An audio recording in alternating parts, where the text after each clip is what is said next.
Janabheri news కి స్వాగతం. బులెటిన్ల ముందుగా హెడ్లైన్స్.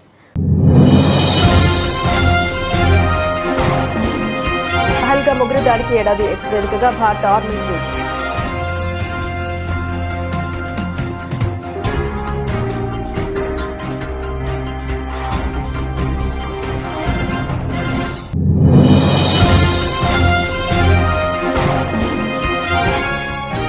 మూడు రోజుల భారత పర్యటనకు వచ్చిన దక్షిణ కొరియా అధ్యక్షుడు.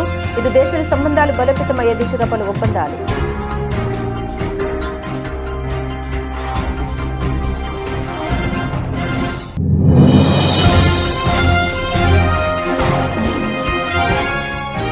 భారత్ కొరియాల మధ్య ద్వైపాక్షిక వాణిజ్యం రెట్టింపు చేయాలనేది లక్ష్యం వెల్లడించిన వాణిజ్య పరిశ్రమల శాఖ మంత్రి పీయూష్ గోయల్.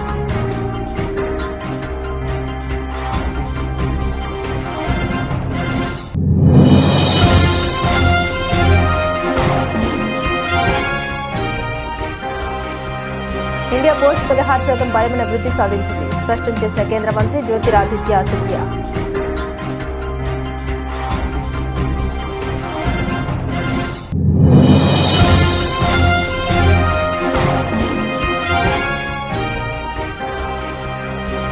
మేడిగడ్డ బ్యారేజ్ను పరిశీలించిన రేవంత్ రెడ్డి.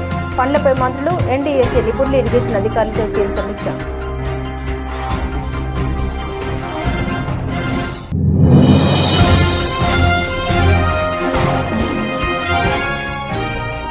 యాభై శాతం సీట్ల పెంపు, 33% మహిళల రిజర్వేషన్లో అన్యాయం ఎక్కడ ఉంది? కాంగ్రెస్ మరియు దాని మిత్రపక్షాన్ని ప్రశ్నించిన ఏపీ సీఎం చంద్రబాబు.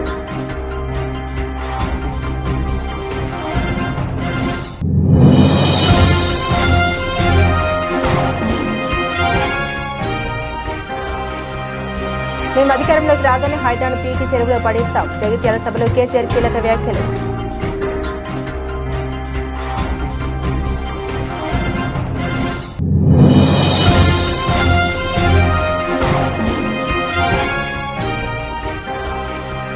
చంద్రబాబుకు ప్రత్యర్థుల్ని ఎదుర్కొనే ధైర్యం లేదు, అందుకే వ్యక్తిత్వ హననాలు, తప్పుడు కేసులు పెట్టారని మండిపడ్డ అంబటి రాంబాబు.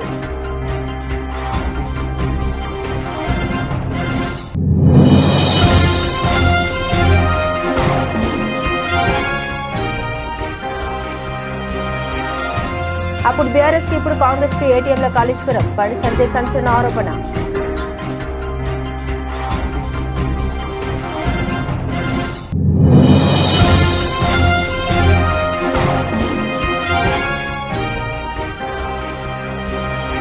మంత్రి పదవి కోసమే వైఎస్ జగన్ పై బుచ్చయ్య చౌదరి నీచ విమర్శలు. మాజీ ఎంపీ మార్గని భారత్ ఫైర్.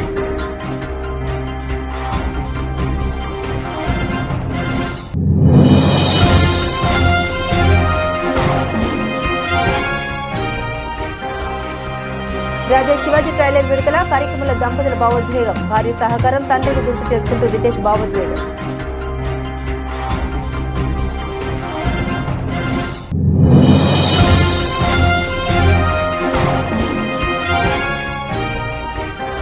$79,000కు చెరువుల సెన్సెక్స్. భారీ లాభాలతో ప్రారంభమైన స్టాక్ మార్కెట్లు.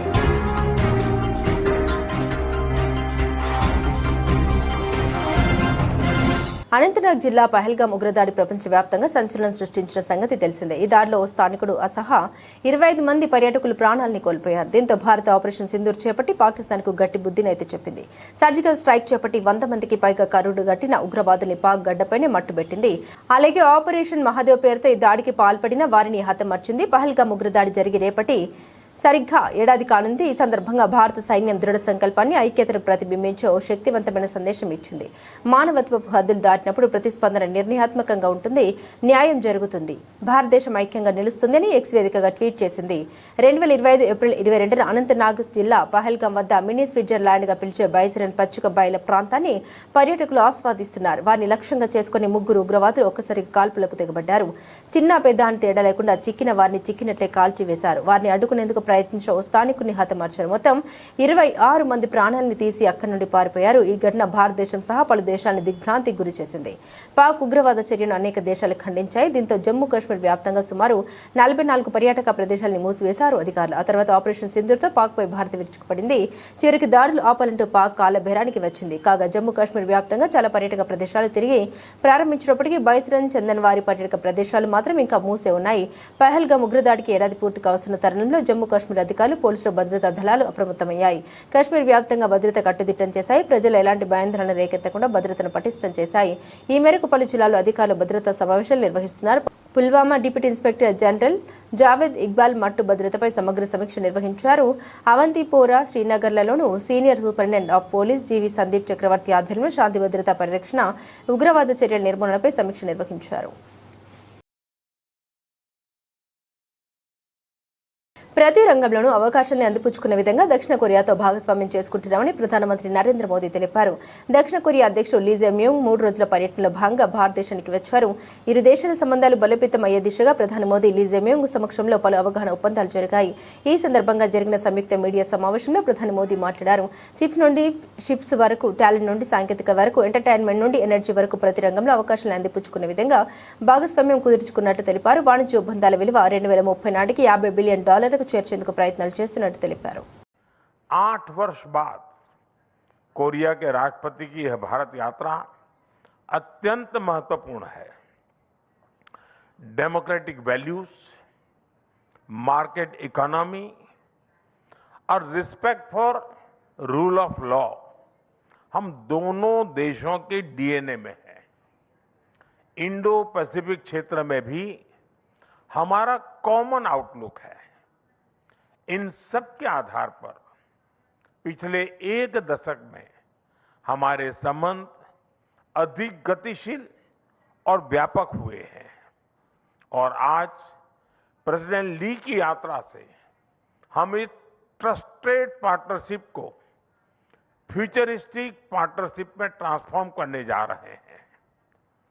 हम चिप से लेकर शिप्स, टैलेंट से लेकर टेक्नोलॉजी, एनवायरमेंट से लेकर एनर्जी, हर क्षेत्र में सहयोग के नए अवसरों को साकार करेंगे और साथ मिलकर दोनों देशों की प्रोग्रेस और प्रॉस्पेरिटी सुनिश्चित करेंगे. భారత్ కొరియాల మధ్య ప్రస్తుతం ద్వైపాక్షిక వాణిజ్యం $27 బిలియన్ ఉందని, రాబోయే 4 ఏళ్లలో రెట్టింపు చేయాలనేది ఉమ్మడి లక్ష్యమని వాణిజ్య పరిశ్రమల శాఖ మంత్రి పీయూష్ గోయల్ అన్నారు. న్యూఢిల్లీలో జరిగిన భారత్ కొరియా బిజినెస్ ఫోరం ప్రారంభ సమావేశంలో ఆయన ప్రసంగించారు. This delta of opportunity from 4 trillion to 30 trillion in the next 2.5 decades provides a once in a lifetime opportunity for businesses to grow and look at bright prospects, particularly given the large, talented young population that India has, the aspirations of 1.4 billion Indians, the fact that we have a rapidly rising middle class with significant increase in their incomes, all of these make for very good destination for Korean investment, Korean manufacturing. Our bilateral trade is, of course, about $27 billion. We have been tasked by our 2 leaders, President and Prime Minister, that we should double this by 2030. That's 4 years. So we are looking at about 18% growth if we have to double it in the next 4 years. But I still believe that's not the true potential of this partnership. Given the size and scale of the opportunity, of the work that both countries are doing, the amount of effort that the leadership of the 2 countries is investing in this relationship, I think we need to focus on unlocking the next phase of this partnership.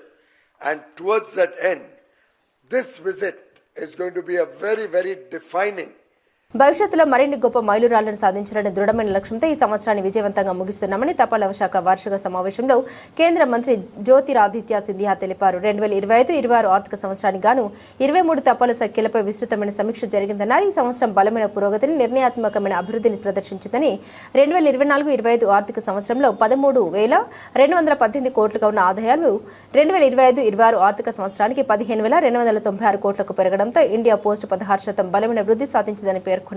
ఇది ఒక చారిత్రాత్మక మైలురాయిని అభిప్రాయపడ్డారు.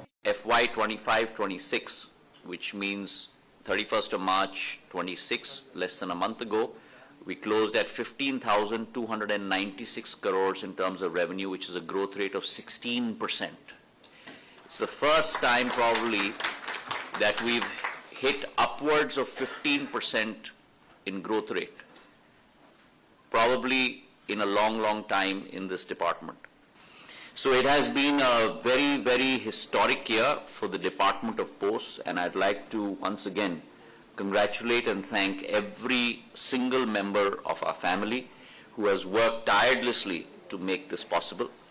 As you're aware, we've also come out with 3 new products. We are looking at now increasing the penetration of many of our services, acquiring new customers, performing against very strict Six Sigma service level agreements with all our clients to post an even greater growth rate over the next fiscal year. And I am glad to report that we had set a very stiff target for this year, knowingly, which was close to 17,000 crores. We've achieved almost about 87% of that target at 15,296 crores. And out of which 8 circles out of 23 have achieved greater than 90% of their target. 14 circles have Kaleshwaram ప్రాజెక్టుల redesign పేరుతో కేసీఆర్ హయాంలో అవినీతికి పాల్పడ్డారని తెలంగాణ ముఖ్యమంత్రి రేవంత్ రెడ్డి ఆరోపించారు. కాళేశ్వరం ప్రపంచంలోనే అద్భుతమని మాజీ CM KCR అన్నారని పేర్కొన్నారు. మేడిగడ్డ బ్యారేజీని పరిశీలించి ఇరిగేషన్ క్యాంపు కార్యాలయంలో మంత్రులు, ఎన్డీఎస్ఏ నిపుణులు, ఇరిగేషన్ అధికారులతో సీఎం సమీక్ష సమావేశం నిర్వహించారు. మేడిగడ్డ అన్నారం, సుందిళ్ల లోపాలపై ఎలా ముందుకెళ్లాలో స్పష్టత వచ్చిందని సీఎం రేవంత్ రెడ్డి పేర్కొన్నారు. సమస్యను అర్థం చేసుకోవడమే సగం పరిష్కారమని చెప్పుకొచ్చారు. సమస్యను పూర్తిగా అర్థం చేసుకున్నాకే అధికారులు పనులు ప్రారంభించాలని ఆదేశించారు. సేకరించిన శాంపిల్స్ రిజల్ట్కు అనుగుణంగా పనులు చేపట్టాలని సూచించారు. ఎన్డీఎస్సీ మార్గదర్శకాలకు అనుగుణంగా ముందుకు వెళ్లాలని సూచించారు. వేల కోట్ల రూపాయలు 1,50,000 కోట్ల రూపాయల అంచనాలతోటి ఇప్పటికే 1,00,000 కోట్ల రూపాయలు కాంట్రాక్టర్లకు చెల్లించడం జరిగింది. ఈ ప్రాజెక్టుల మీద 1,00,000 కోట్లు ఖర్చు పెట్టిన కాళేశ్వరం ప్రాజెక్టు ఇప్పటి వరకు 1,00,000 ఎకరాలకు కూడా నీళ్లు ఇవ్వలేకపోయినాము. ఇప్పటి వరకు 2019లో ప్రారంభించిన ప్రాజెక్టు 2023 వరకు 162 టీఎంసీలను మాత్రమే ఇందులో నుంచి లిఫ్ట్ చేయడం జరిగింది. 20 టీఎంసీలు ఎవాపరేట్ అయిపోయినాయి. 32 టీఎంసీలు శ్రీపాద ఎలంపల్లి నుంచి మళ్ళీ కింది సముద్రంలోకి వదలాల్సిన పరిస్థితి. సో కాళేశ్వరం మీద 1,00,000 కోట్ల రూపాయల ఖర్చు పెడితే ఇప్పటి వరకు నికరంగా 1,00,000 ఎకరాలకు కూడా నీళ్లు ఇవ్వలేకపోయినాము. అట్లని 1,00,000 కోట్లు ఖర్చు పెట్టిన ప్రాజెక్టును గాలికి వదిలేసే పరిస్థితి లేదు. వదిలితే ఒక భారము, పునర్నిర్మిస్తే ఇంకొక భారం. కానీ ఇందులోనే అన్ని చర్చలు చేసి వీటన్నిటిని కూడా రిపేర్ చేసుకుని మళ్ళీ ఈ తెలంగాణ ప్రాంతానికి నీళ్లు అందించడానికి అవసరమైన పనులు చేయాలని చెప్పి ఈ రోజు మేము నిర్ణయం తీసుకున్నాం. దాంట్లో భాగంగానే పొలిటికల్ విజిట్ కాదు, ఇది ఎక్స్పర్ట్స్ విజిట్. ఎక్స్పర్ట్స్ విజిట్ లో పొలిటికల్ ఎగ్జిక్యూటివ్స్ మేమందరం ఇన్వాల్వ్ అయినాం. ఆ ప్రభుత్వం అధికారంలో ఉన్నప్పుడే ప్రాజెక్టులో సమస్యలు రాగానే ఎన్డీఎస్ఏ పర్యటించి 2023 నవంబర్ 1 తారీఖు నాడు ప్రాథమిక నివేదిక ఇచ్చింది. డిజైన్లలో లోపం ఉంది, నిర్మాణంలో లోపం ఉంది, నాణ్యతలో లోపం ఉంది, నిర్వహణలో కూడా లోపం ఉంది. కాబట్టి దీన్ని పూర్తి స్థాయిలో సాంకేతికంగా విశ్లేషించిన తర్వాతనే ముందుకు వెళ్తాం. ఈ ప్రాజెక్టులలో నీళ్లు నింపడం కూడా ప్రమాదకరము అని చెప్పి ఎన్డీఎస్ఏ మొట్టమొదటి నివేదిక చంద్రశేఖరరావు గారు ముఖ్యమంత్రిగా ఉన్నప్పుడే ఇచ్చింది. అప్పుడు కూడా ఎదురుదాడి చేసిండ్రు తప్ప తక్షణమే చర్యలు తీసుకోవడానికి ప్రయత్నం చేయలే. ఆ తర్వాత విజిలెన్స్ అండ్ ఎన్ఫోర్స్మెంట్ నివేదిక ఇచ్చింది. ఆ తర్వాత ఎన్డీఎస్ఏ పూర్తి స్థాయి నివేదిక ఇచ్చింది. ఆ తర్వాత కాంగ్రెస్ పార్టీ అధికారంలోకి వచ్చిన తర్వాత విచారణకు జ్యుడిషియల్ కమిషన్ ఇస్తే పీసీ ఘోష్ గారు 645 పేజీల రిపోర్ట్ సవివరంగా ప్రభుత్వం వైపు నుంచి పొలిటికల్ ఎగ్జిక్యూటివ్ చేసిన తప్పులు, ఎగ్జిక్యూటివ్ ఆఫీసర్స్ చేసిన తప్పులు, నిర్మాణ సంస్థ చేసిన తప్పులు, ఇందులో అంచనాలను పెంచి ఏ విధంగా దోసుకున్నారు సంపూర్ణంగా నివేదిక ఇచ్చింది. ఏ రాష్ట్రం కూడా సీట్లను కోల్పోదని ప్రధాని మోదీ స్పష్టం స్పష్టం చేశారని ఏపీ సీఎం చంద్రబాబు అన్నారు. తమిళనాడు ఎన్నికల ప్రచారంలో భాగంగా చంద్రబాబు మీడియాతో మాట్లాడారు. 50% సీట్ల పెంపు, 33% మహిళా రిజర్వేషన్, ఇందులో అన్యాయం ఎక్కడ ఉందని కాంగ్రెస్ మరియు దాని మిత్రపక్షాన్ని ప్రశ్నించారు. అలాగే డబుల్ ఇంజన్ సర్కార్ బుల్లెట్ వేగంతో అభివృద్ధి చేస్తుందని ఈ సందర్భంగా ఆయన పేర్కొన్నారు. కేంద్రం అనేక పథకాల్ని దక్షిణాది మెట్రో నగరాల్ని కలిపే హైస్పీడ్ రైళ్లను అభివృద్ధికి సరిపడా నిధుల్ని అందించిందని తెలిపారు. 2-3 times Vajpayee ji NDA 1 has introduced the bill. Congress didn't support. Again Congress UPA has come.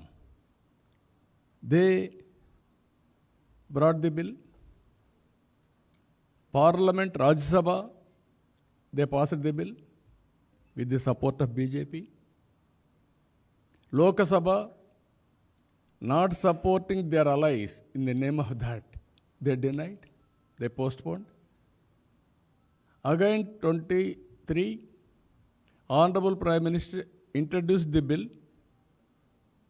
He was able to communicate, convince the nation. With that pressure, they are able to pass the bill. Again, Honorable Prime Minister wanted to prepone in execution. That bill is very clear. After the census, then only delimitation. Even we have to keep in mind, even 2001 delimitation bill has brought. At that time, Vajpayee was the Prime Minister. South India population compared to North India is reducing. If you go to 91 census, we should have lost seats. He made it very clear. Every state will have standard, same. గ్రామ పంచాయతీల్ని నాశనం పట్టించారని, మున్సిపాలిటీలను మురికి కూపంగా పట్టించారని కాంగ్రెస్ పాలనపై BRS అధినేత కేసీఆర్ మండిపడ్డారు. మరి ఏం సక్కగుందని ప్రశ్నించారు. అందుకే కాంగ్రెస్ పోవాలి, బీఆర్ఎస్ రావాలని జీవన్ రెడ్డి వంటి సీనియర్ నాయకులు అంటున్నారని తెలిపారు. వాళ్ళ నోటి నుండి వట్టిగానే ఆ మాట వస్తుందా, బాధ్యత లేకుండానే వస్తుందా అని ప్రశ్నించారు. ఏం చూసినా చక్కగా లేకపోతే పొద్దున్న లేస్తే దోపిడీ తప్ప ఇంకోటి లేకపోతే ఎందుకు ఈ పరిస్థితి వస్తుందని అడిగారు. హైదరాబాద్లో హైడ్రా ఉందని నిజామాబాద్కు నిద్ర తీసుకొస్తామని పీసీసీ ప్రెసిడెంట్ ఒకరు చెబుతున్నారని మండిపడ్డారు కేసీఆర్. రేపు జగిత్యాలకు జిడ్రా అంటాడని సెటర్ వేశారు. మీకేం కావాలి, పేదల్లో కొంపలు కూల్చడమేనా అని ప్రశ్నించారు కేసీఆర్. హైడ్రాని తెచ్చిపెట్టింది. దానికి ఆ హైడ్రాకు ఆ పీసీసీ ప్రెసిడెంట్ అని ఉంటాడు ఆయన, కాంగ్రెస్ కమిటీ అధ్యక్షుడు. ఆయన నిజామాబాద్లో పోయి చెప్తుండు, హైదరాబాద్లో హైడ్రా, నిజామాబాద్ కూడా తెత్తం బిడ్డ, నిజామాబాద్లో నిడ్రా, రేపు జగిత్యాలలో కూడా జిడ్రా అంటాడు. ఇక అది ఏం కావాలి, మొత్తం పేదల కొంపలన్నీ కూల్చుడేనా? కేసీఆర్ రాజ్యానికి వచ్చినప్పుడు 3.5 లక్షల మందికి పేదలు ఎక్కడ ఉన్నారో అక్కడనే పట్టాలు ఇచ్చినాం. వాళ్ళని ఆగం చేయకుండా పాపం గరీబోళ్ళు 3.5 లక్షల కుటుంబాలకు హైదరాబాదు చుట్టుపక్కల వేరే పట్టణాల్లో కూడా పట్టాలు ఇచ్చిన వాళ్ళని బతకనిచ్చినాం. ఇలా ఏం కూలగొట్టుడు అది? పుస్తకాలు కూడా తీసుకుని పోరాటాలు చదువుకునేటి అంతే గిరితమా? నేను ఒక్కటే మాట మనం చేస్తా ఉన్నా, గ్యారంటీగా బీఆర్ఎస్ గవర్నమెంట్ వచ్చేది ఖాయం. మొట్టమొదటి రోజులనే ఈ హైడ్రా అంటోని ఎత్తి అవతల వరేస్తామని చెప్పి నేను మనం చేస్తా ఉన్నా. తీసేయన్నా దాన్ని, హైడ్రాని తీసేయనన్నా, పక్క మాటనా? మళ్ళా మొదలు పెట్టిరా ఇక జరాగు, 5 నిమిషాలు అది అయిపోతుంది. హైడ్రాని పీకేసి మొదటి సంతకంతోనే తీసి చెరువులో వాడేస్తాం దాన్ని. ఇప్పుడు మనం చేయలేం. 46,000 చెరువులు మంచిగా చేసినాం. ఏమన్నా గుడిసె కూడా కొలగొచ్చామా, ఇల్లు కొలగొచ్చామా? ఇదేమి ఇచ్చేంతరం నాకు అర్థం కాదు. మూసి అని దాని ఎంబడి వాడారు, దానికి ఆడ గరీబులు ఉంటారు పాపం. మూసి ఎంబడిన గరీబులను వాళ్ళని ఏమి ఏడిపించడు? పొద్దున్న లేతే వాళ్ళు నిద్రపోకుండా, వాళ్ళ కంటి మీద కొనుక్కు లేకుండా, అది ఎవడు చేసే ప్రాజెక్ట్ అయ్యేది కాదు, పీకేది అవుతుందా? 15,000 ఇల్లు కూడా కొడతారట. ధర్మమేనా అది? ఈ రకంగా ఇప్పుడు పనికి మాలిన హైడ్రా తెచ్చి మూసి అది చెయ్యాలి, మూసి మంచిగా చేయాల్సిందే బద్దనే వాడు అన్నాడు. అన్ని వేల ఇల్లు కూడా కొట్టడం ఎందుకు నాకు అర్థం కాదు. అలా ఏం లేదు, భూములు కబ్జా పెట్టే రియల్ ఎస్టేట్ దందా తప్ప దానిలో ఏం లేదు. మూసి ప్రజల కోసం కాదు, నగర ప్రజల కోసం కాదు, ఈజీగా చేయగలిగిన దాన్ని, మామూలుగా చేయగలిగిన దాన్ని నాశనం బట్టి దానికి కథం పడతా ఉన్నా. ఏది చూసినా కూడా ఒక రకమైన దోపిడీ, ఒక రకమైనటువంటి గుండాగిరి, అరాచక వ్యవస్థతో ముందుకోతున్నారు తప్ప ప్రజా సంక్షేమాన్ని కాంక్షించి ఒక్క స్కీమ్ కూడా రాలే. వైఎస్ఆర్సీపీని రాజకీయంగా ఎదుర్కొనే ధైర్యం లేక చంద్రబాబు వ్యక్తిత్వ హననం, తప్పుడు కేసులు, అనుకూల మీడియా సహాయంతో దుష్ప్రచారాలకు దిగుతున్నారని వైఎస్ఆర్సీపీ నేత మాజీ మంత్రి అంబటి రాంబాబు ఆక్షేపించారు. ఎప్పుడు పూర్తవుతుందో తెలియని అమరావతి కోసం లక్షల కోట్లు పెట్టేందుకు సిద్ధమైపోతున్నారని, అన్ని విధాలా మంచిదైన మావిగన్ ప్రతిపాదన చేస్తే మాత్రం ట్రోలింగ్ చేయిస్తున్నారని మండిపడ్డారు. రాజకీయంగా ఏమాత్రం నైతిక విలువలేని వ్యక్తి చంద్రబాబుని ఎన్డీఏలో ఉంటూ రేవంత్తో చట్టాపట్టాలు వేసుకొని తిరగడమే దీనికి నిదర్శనమన్నారు. రాజకీయంగా ఎదుర్కోవాలనేటువంటి ఉద్దేశం చంద్రబాబు నాయుడు గారికి లేదు. ఎలా ఎదుర్కోవాలి అంటే వ్యక్తిత్వ హననం చేయటం, పోలీసుల చేత ఫాల్స్ కేసులు పెట్టడం, భయపెట్టడం, లేదు ఆయనకున్నటువంటి మీడియా శక్తితో కళ్ళబొల్లి మాటలు చెప్పి దుష్ప్రచారం చేయటం. ఉదాహరణకి మావిగన్ అనే ఒక ప్రపోజల్ని గౌరవ మాజీ ముఖ్యమంత్రి జగన్మోహన్ రెడ్డి గారు తీసుకొచ్చారు. అది తీసుకొచ్చిన దగ్గర నుంచి ఎన్ని రకాలుగా అది పెద్ద బూతు పదమైనట్టు, మావిగన్ అనేది అది అసలు అసాధ్యమైనట్టు రకరకాలుగా ట్రోల్ చేశారు. రకరకాలుగా వాళ్ళకున్నటువంటి ఛానల్స్ చెప్పించేటటువంటి ప్రయత్నం చేశారు. లైక్ లడ్డు, తిరుపతి ప్రసాదంలో కొవ్వు గెలిచిందని, పంది కొవ్వు గెలిచిందని, చేప నూనె గెలిచిందని, ఏ విధంగా అయితే టీవీ ఛానల్స్లోనూ ఆయనకున్న మీడియా శక్తితోనూ ప్రచారం చేసి దాముడు సతికిలు పడ్డాడో ఆ రకంగా ఇది కూడా మొదలెట్టాడు. ఇది కూడా అదే పరిస్థితి జరుగుతూ ఉంది. మావిగన్ అనేది ఒక అద్భుతమైనటువంటి ప్రపోజల్. అయితే ఏమంటే అద్భుతమైన ప్రపోజల్ మీరుండగానే ఎందుకు పెట్టలేదు అని అడిగేవాళ్ళు ఉంటారు, సహజం. మేము ఉన్నప్పుడు 3 రాజుల ప్రపోజల్ పెట్టాము. దాన్ని అడుదిప్పి చాలా మేనేజ్ చేసి అది కాకుండా చేశారు. ఓకే, అది ఎప్పటికైద్దండి నాకు తెలియగలుగుతాను. అమరావతి ఎంతకైద్ది? అమరావతి ఎప్పటికైద్ది? అమరావతి అసలు నేను నాకు తెలియగలుగుతా. విఘ్నులైనటువంటి ఆంధ్ర రాష్ట్ర ప్రజానీకాన్ని అడుగుతా ఉన్నా, తెలుసుకోండి. రాజధానిని నిర్మించవలసినటువంటి స్థాయిలో ఆంధ్రప్రదేశ్ ఉందా? 12 సంవత్సరాల క్రితం విడిపోయినటువంటి ఆంధ్రప్రదేశ్ ఒక మహా అద్భుతమైన పట్టణాన్ని నిర్మించి దాన్ని రాజధానిగా తయారు చేసుకోవాల్సిన అవసరం ఉందా? మనకు పట్టణాలు లేవా? హైదరాబాద్ ఎవరైనా నిర్మించాడా? ముఖ్యమంత్రి రేవంత్ రెడ్డి మాజీ సీఎం కేసీఆర్ పై కేంద్ర మంత్రి బండి సంజయ్ తీవ్రస్థాయిలో విరుచుకుపడ్డారు. మంగళవారం మీడియాతో మాట్లాడుతూ రేవంత్ రాహువు, కేసీఆర్ కేతువు అంటూ వ్యాఖ్యానించారు. కేసీఆర్ రేవంత్ భాషను చూసి ప్రజలు నవ్వుకుంటున్నారని అన్నారు. కాళేశ్వరం ప్రాజెక్టుపై సీఎం రేవంత్ రెడ్డి మాట మార్చారని మండిపడ్డారు. కాళేశ్వరం ప్రాజెక్టు జరిగిన స్కామ్ 1,00,000 కోట్ల 9,000 కోట్ల అని ప్రశ్నించారు. కేసీఆర్ కుటుంబంలో ఒకరిపై అయినా ప్రభుత్వం చర్యలు తీసుకుందని నిలదీశారు. గతంలో బీఆర్ఎస్ కి, ఇప్పుడు కాంగ్రెస్ కు కాళేశ్వరం ఏటీఎంలా మారిందని కేంద్ర మంత్రి ఆరోపించారు. కేంద్రానికి రేవంత్ రెడ్డి రాసిన లేఖలో ఏముందని అడిగారు. నమస్కారం. కరీంనగర్ కార్పొరేషన్ పరిధిలో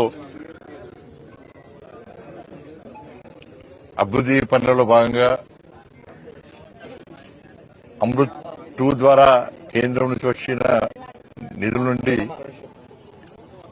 కరీంనగర్ కార్పొరేషన్లోని 3 చెరువులు, కొత్తపల్లి, రేకుర్తి, తిరువటపల్లి, ఈ చెరువులను ఆధునీకరించాలి, అభివృద్ధి చేయాలనే ఒక లక్ష్యంతో పనులు ప్రారంభించడం జరిగింది. నిన్న కొత్తపల్లి, తిరువటపల్లి చెరువులలో అభివృద్ధి పనులు ప్రారంభించడం జరిగింది. ఈరోజు రేకుర్తికి సంబంధించి 1,98,00,000 నిధులతోని ఈ ప్రాంతాన్ని మొత్తం, ఈ చెరువు కట్ట ప్రాంతాన్ని అంతా కూడా ఆధునీకరించడం, అందంగా తీర్చిదిద్దడం, ఒక పర్యాటక కేంద్రంగా తయారు చేయడం, దాంతోపాటు ముఖ్యంగా కాలుష్య నివారణ కోసము ఇవాళ డ్రైనేజ్ వాటర్ అంతా కూడా దీనికి వచ్చేటువంటి ప్రమాదం ఉంది. అవి రాకుండా ఉండడానికి డ్రైనేజ్ వ్యవస్థను ఏర్పడేసి కొంచెం హంగు ఆర్భాటాలతో ఒక మంచి ఆలోచనతో ఒక బ్యూటిఫికేషన్ చేయాలని చెప్పే లక్ష్యంతో కేంద్ర ప్రభుత్వం ఈ అమృత్ నిధులను కేటాయించడం జరిగింది. 5,82,00,000 రూపాయల నిధులను ఈ 3 చెరువుల కోసం ఇవ్వడం, ఇలా 1,98,00,000 ఈ రేకుర్తి చెరువును చాలా అందంగా తీద్దాం, ఒక పర్యాటక కేంద్రంగా మార్చడం, ప్రజలందరూ వచ్చి సేదెద్దరు విధంగా కరీంనగర్ కార్పొరేషన్ లో మహిళా బిల్లు సాక్షిగా తెలుగుదేశం పార్టీ కపట బుద్ధి, కాంగ్రెస్ పార్టీతో చంద్రబాబు నాయుడు నడుపుతున్న రహస్యాల ఆలోచి రాజకీయాలు దేశ ప్రజల ముందు బట్టబయలయ్యాయని మాజీ ఎంపీ మార్గని భరత్ విమర్శించారు. రాజమండ్రిలోని వైఎస్ఆర్సీపీ కార్యాలయంలో జరిగిన మీడియా సమావేశంలో ఆయన మాట్లాడారు. ఒకవైపు కాంగ్రెస్ ను విమర్శిస్తూనే మరోవైపు ఆ పార్టీ ముఖ్యమంత్రి రేవంత్ రెడ్డితో టీడీపీ నేతలు చట్టాబట్టలేసుకుని తిరగడం వారి ద్వంద్వ నీతికి నిదర్శనమని మండిపడ్డారు. టీడీపీ సీనియర్ నేత బుచ్చే చౌదరిపై నిప్పులు చెరుగుతూ 80 ఏళ్ల వయసులో కేవలం మంత్రి పదవి దక్కించుకోవాలని ఆశతో వైఎస్ జగన్ పై పచ్చి అబద్దాలు ప్రచారం చేయడం దుర్మార్గమని మండిపడ్డారు. సీనియర్ మోస్ట్ ఎమ్మెల్యే ఆంధ్రప్రదేశ్ రాష్ట్రంలో సిట్టింగ్ ఎమ్మెల్యే ఉన్నాడు బుచ్చే చౌదరి గారు. సరే ఎంత పచ్చి అబద్దాలు మాట్లాడుతూ ఉన్నాడు అంటే ఒక మంత్రి పదవి గురించి నాకు తెలిసి 82, 83 సంవత్సరాలు అనుకుంటా. ఈ వయసులో, ఈ లేట్ వయసులో ఏదో రకంగా నన్ను కనుకరించిపోతారా, ఒక ముఖ్యమంత్రి ఒక మంత్రిగా ఇవ్వకపోతారా అని ఆయన బుచ్చయ్య చౌదరి గారు నిన్న జగన్మోహన్ రెడ్డి గారిని ఉద్దేశించి ఎంత అన్యాయంగా మాట్లాడానంటే, పరిటాల రవి గారి యొక్క హత్యలో జగన్మోహన్ రెడ్డి గారు, అప్పుడు రాజశేఖర్ రెడ్డి గారు ఆయన ఆధ్వర్యంలో జరిగింది హత్య అని చెప్తా ఉన్నాడు. నేను అడుగుతా ఉన్నా, ఎందుకండి బుచ్చయ్య చౌదరి గారు 8-10 వయసులో మీ కొడుకు వయసున్న జగన్మోహన్ రెడ్డి గారి పైన టీవీ బాంబు పెట్టి ఏ రకంగా మద్దెల చెరువు సూరి గారు వాళ్ళ కుటుంబ సభ్యులు చనిపోయారో టీవీ బాంబు వ్యవహారంలో, మరి రాజా శివాజీ చిత్రానికి తాను పడిన కష్టాన్ని భార్య జెనెలియా అందించిన సహకారాన్ని తన తండ్రిని తలుచుకుంటూ సినీ నటుడు రితేష్ దేశ్ముఖ్ ఎమోషనల్ అయ్యారు. ఆయన పక్కన ఉన్న జెనెలియా ఆ మాటలకు భావోద్వేగంతో కంటతడి పెట్టుకున్నారు. రాజా శివాజీ చిత్రం ట్రైలర్ విడుదల కార్యక్రమంలో వీరిద్దరు భావోద్వేగానికి గురయ్యారు. ఇద్దరు భావోద్వేగానికి గురి కావడంతో అక్కడ కాసేపు గంభీరమైన వాతావరణం కనిపించింది. ఛత్రపతి శివాజీ జీవిత కథ ఆధారంగా తెరకెక్కిన ఈ సినిమా రాజా శివాజీది ఇది తన డ్రీమ్ ప్రాజెక్టు కావడంతో రితేష్ దేశ్ముఖ్ టైటిల్ పాత్ర పోషిస్తూ దర్శకత్వం వహించారు. ఈ చిత్రంలో జెనెలియా కూడా నటించారు. సంజయ్ దత్, అభిషేక్ బచ్చన్, విద్యా బాలన్ తదితర ప్రముఖులు కీలక పాత్రలో నటించారు. మే 1న ఈ సినిమా విడుదల కానుంది. అంతర్జాతీయంగా నెలకొన్న సానుకూల పరిణామాలతో మంగళవారం ఉదయం భారత స్టాక్ మార్కెట్లు భారీ లాభాల్లో ట్రేడ్ అవుతున్నాయి. అమెరికా, ఇరాన్ మధ్య శాంతి చర్చలు జరగవచ్చన్న ఆశలు, అంతర్జాతీయంగా ముడి చమురు ధరలు తగ్గడం వంటి అంశాలు మార్కెట్ సెంటిమెంట్ ను బలపరిచాయి. దీంతో సూచీలు పరుగులు పెట్టాయి. సెన్సెక్స్ చారిత్రాత్మక 79,000 మార్కుకు అత్యంత చేరువలో కదలాడుతుంది. ట్రేడింగ్ ప్రారంభమైన కాసేపటికే సెన్సెక్స్ 445 పాయింట్లు లాభపడి 78,966 వద్ద ఇంట్రాడే గరిష్ట స్థాయికి చేరుకుంది. నిఫ్టీ కూడా 118 పాయింట్లు పెరిగి 24,483 వద్ద ట్రేడ్ అయింది. రంగాల వారీగా చూస్తే reality, private bank, metal, consumer durables షేర్లలో కొనుగోలు జోరు కనిపించింది. అయితే SBI life, HDFC life, Infosys, doctor Reddy's వంటి కొన్ని షేర్లు నష్టాల్లో పయనించాయి. బులెటిన్ ముగించే ముందు హెడ్లైన్స్ మరోసారి. పహల్గామ్ ఉగ్రదాడికి ఏడాది ఎక్స్ వేదికగా భారత ఆర్మీ ట్వీట్.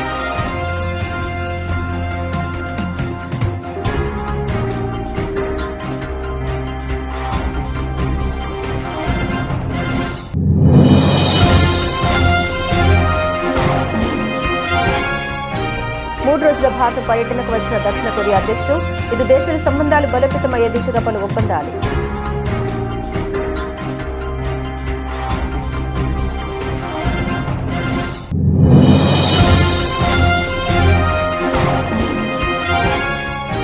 భారత్ కొరియాల మధ్య ద్వైపాక్షిక వాణిజ్యం రెట్టింపు చేయాలనేది లక్ష్యం వెల్లడించిన వాణిజ్య పరిశ్రమల శాఖ మంత్రి పీయూష్ గోయల్.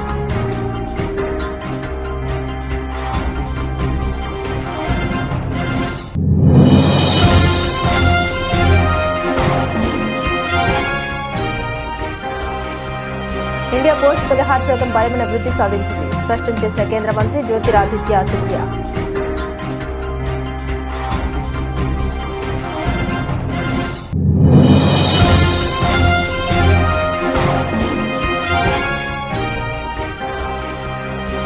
మేడిగడ్డ బ్యారేజ్ను పరిశీలించిన రేవంత్ రెడ్డి, పనులపై మంత్రులు, ఎన్డీఏసీ నిపుణులు, ఇరిగేషన్ అధికారులతో సీఎం సమీక్ష.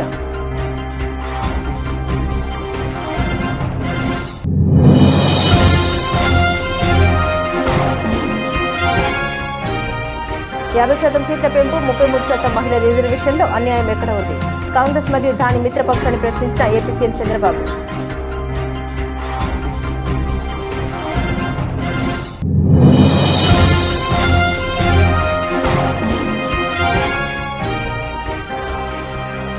మేము అధికారంలోకి రాగానే హైడ్రాను పీకి చెరువులో పడేస్తాం. జగిత్యాల సభలో కేసీఆర్ కీలక వ్యాఖ్యలు.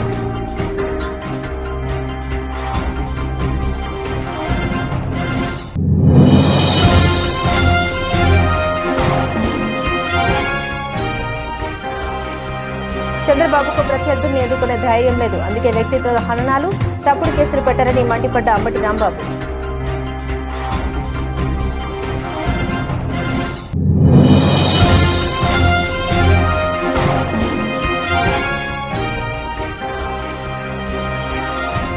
అప్పుడు బీఆర్ఎస్ కి ఇప్పుడు కాంగ్రెస్ కి ఏటీఎంలో కాళేశ్వరం. బండి సంజయ్ సంచలన ఆరోపణ.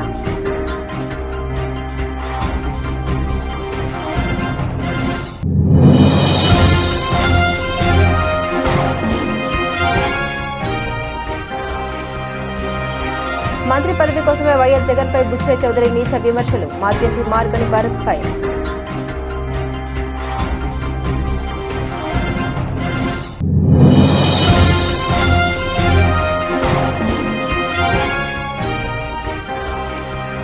రాజా శివాజీ ట్రైలర్ విడుదల. కార్యక్రమంలో దంపతుల భావోద్వేగం. భార్య సహకారం, తండ్రిని గుర్తు చేసుకుంటూ రితేష్ భావోద్వేగం.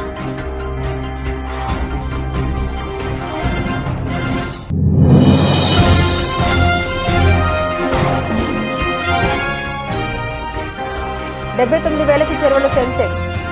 భారీ లాభాలతో ప్రారంభమైన స్టాక్ మార్కెట్లు.